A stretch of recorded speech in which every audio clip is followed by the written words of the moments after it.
Jack had always been a night owl, so it made sense for him to take up a job that suited his nocturnal lifestyle. He worked as a food delivery driver, making late-night runs to satisfy the cravings of night shift workers, insomniacs, and anyone else with an appetite in the wee hours of the morning. His job had its ups and downs, but it paid the bills, and he'd become accustomed to the rhythm of his night shifts. One particularly gloomy night, Jack received an order that was different from the usual late-night pizza or burger deliveries. It was an order to an old house deep within a dense forest on the outskirts of town. The address seemed remote, and Jack couldn't help but feel a bit uneasy about it. However, he was tired but needed the extra tip money, so he decided to take the order. The drive to the forest was long and winding, and the darkness seemed to grow thicker with each mile he ventured away from the city lights. His headlights cut through the inky blackness as the tall trees loomed overhead, their branches casting eerie shadows on the road. Finally, after what felt like an eternity, Jack arrived at his destination. The house was a stark contrast to its surroundings.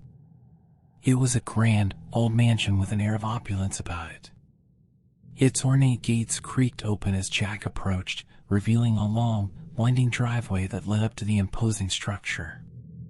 Jack parked his car and made his way to the front door.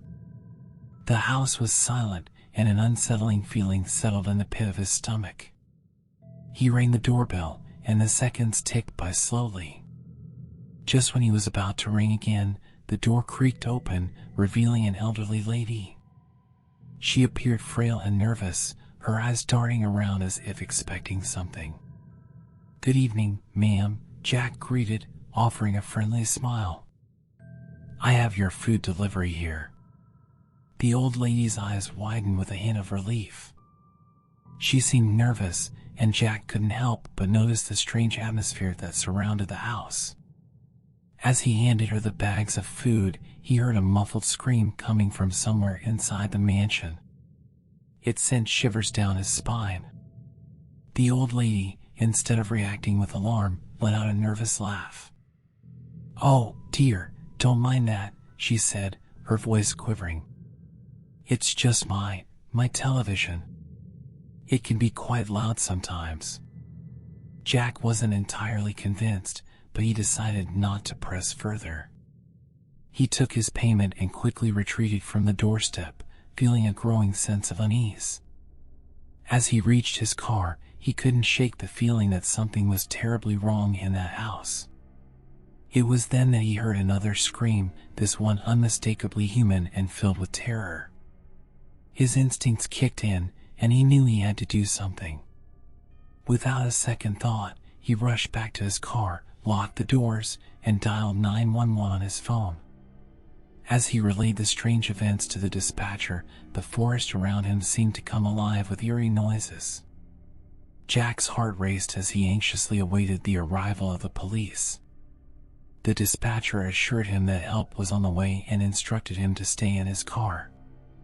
Minutes felt like hours as Jack anxiously watched the old mansion from his car. Suddenly, he saw police car lights cutting through the darkness, and the sound of sirens grew louder. The police arrived swiftly, and Jack explained everything to them. With caution, the officers approached the mansion, their flashlights illuminating the ominous facade. After a tense search, they discovered a hidden cellar beneath the house, where a group of terrified people, including the old lady, had been held captive by a deranged man. It turned out that the old lady had been trying to signal for help but was too afraid to speak openly in front of her captor. Jack's quick thinking had saved her and the others from a horrifying ordeal. The police arrested the perpetrator, and the victims were freed, grateful to Jack for his courage and resourcefulness. As the sun began to rise, Jack finally made his way back to the city, his heart still pounding from the night's events. It had been a nightmarish experience, but he couldn't help but feel a sense of pride that he had stepped up when it mattered most. Jack knew that he would never forget the night he delivered food to that old, creepy house in the forest, and how it had turned into a night of terror and heroism. Tom had been a taxi driver for over a decade, and he prided himself on being able to handle all sorts of passengers and situations. He knew the city's streets like the back of his hand, and his familiarity with its nooks and crannies had earned him a loyal customer base. One fateful evening, as the sun was setting and casting long shadows across the city, Tom received a call from the dispatch center. It was his last ride for the night, and he was eager to wrap up and head home. Little did he know that this would be a night he'd never forget. The address on the dispatch screen led him to a quiet, upscale neighborhood. Tom pulled up in front of a well-maintained house and waited for his passenger. Moments later, a man emerged from the shadows, seemingly just another customer. He was dressed in a neatly pressed suit, and his demeanor was calm and composed. "Good evening," the passenger said as he got into the taxi. Tom noticed the man's briefcase, which looked expensive and was well worn. "Take me to the downtown hotel, please," the passenger requested politely. As Tom pulled away from the curb and merged into the evening traffic, he couldn't shake a feeling of unease. He glanced at his rearview mirror and noticed a black sedan trailing them. It wasn't uncommon for other cars to be behind him, but something about this one didn't sit right with him. It seemed to be following his every move, staying just a little too close for comfort. Tom's instincts kicked in. He decided to take a few unexpected turns to see if the black car would follow. Sure enough, it did. Panic began to creep into his mind. He had heard stories of taxi drivers falling victim to various crimes, and he didn't want to become another statistic. As the chase continued, Tom's heart pounded in his chest. Desperation set in, and he reached for his phone to call the police. The dispatcher on the other end assured him that help was on the way, and he relayed their location to the authorities. In a last-ditch effort to shake off the black sedan, Tom decided to take a sharp turn onto a narrow, dimly lit street. It was a gamble, but he had to try something. He heard the tires screech behind him as the black cart followed. Suddenly, a gunshot rang out, and Tom's rear windshield shattered into a spiderweb of cracks. His heart raced as he realized they were under attack. He floored the gas pedal, desperately trying to put as much distance as possible between them and their pursuers. The black sedan continued to tail them, firing more shots in their direction. Tom's taxi had become a high-speed battleground. Through the chaos and fear, Tom managed to keep the dispatcher on the line, relaying their location and a description of the attackers. The dispatcher assured him that the police were closing in, but in that moment, every second felt like an eternity. Finally, the wailing sirens of police cars grew louder, and the flashing blue and red lights illuminated the night. The black sedan, realizing it was outnumbered, sped off into the darkness, disappearing into the city. Tom pulled over to the side of the road, trembling with fear and adrenaline. The police arrived moments later, surrounding his taxi. They took his statement, inspected the bullet holes, and assured him that they would do everything in their power to apprehend the criminals responsible. As the investigation unfolded, it was revealed that Tom's seemingly harmless passenger had been the mastermind behind the attack. The expensive briefcase he carried contained stolen goods, and he had orchestrated the entire incident to escape with his ill-gotten gains. Tom's life had been forever changed by that harrowing night. He couldn't shake the feeling of vulnerability that had come with being targeted. He knew that he would never look at his job the same way again, but he also felt a deep sense of gratitude for the police who had come to his rescue and the knowledge that justice would eventually be served. From that day forward, Tom's story became a cautionary tale among taxi drivers in the city, a reminder that danger could strike at any moment, even in the most unexpected circumstances. It was a night he would never forget, a night that would forever haunt his dreams, and a night that had shown him the true depths of human depravity.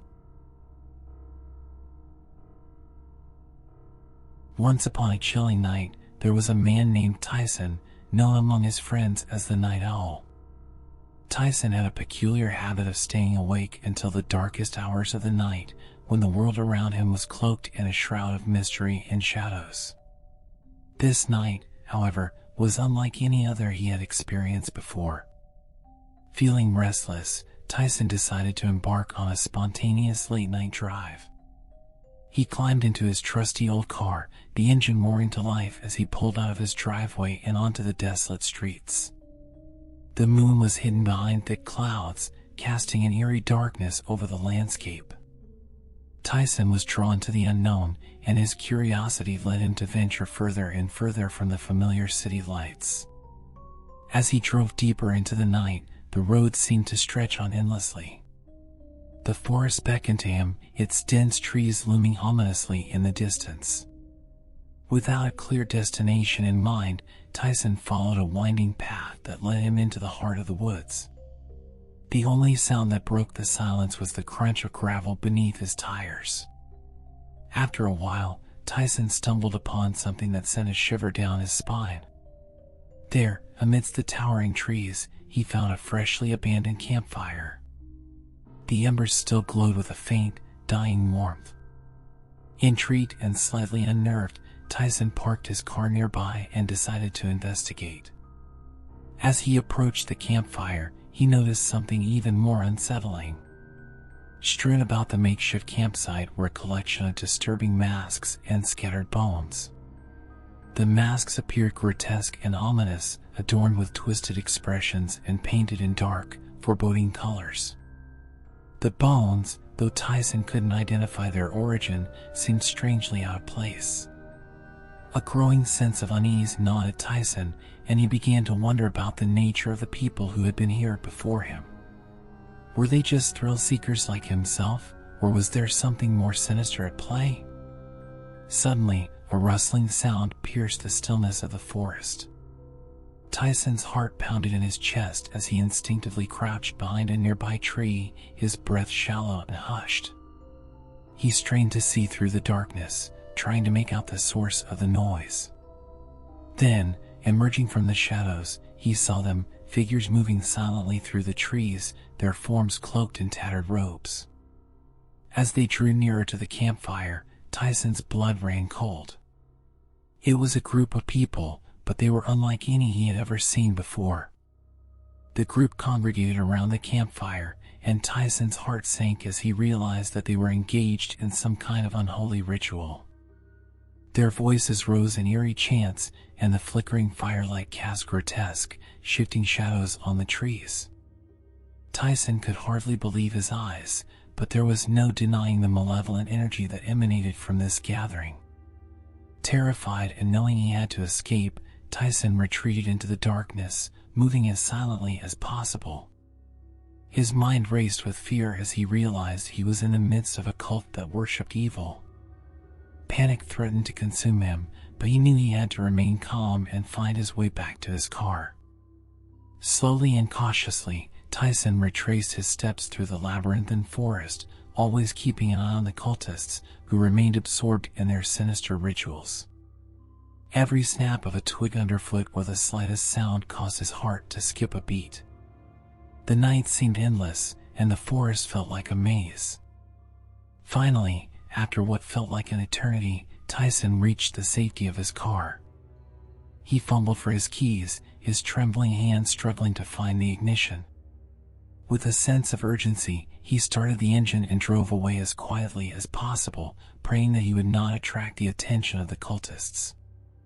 As he sped away from that accursed forest, the events of that night replayed in his mind like a never-ending nightmare. Tyson knew that he had narrowly escaped a fate that was too horrifying to contemplate. He would never forget the haunting images of those masks, the eerie chants, and the disturbing bones strewn about the campfire. From that night on, Tyson swore to avoid the darkness and the unknown.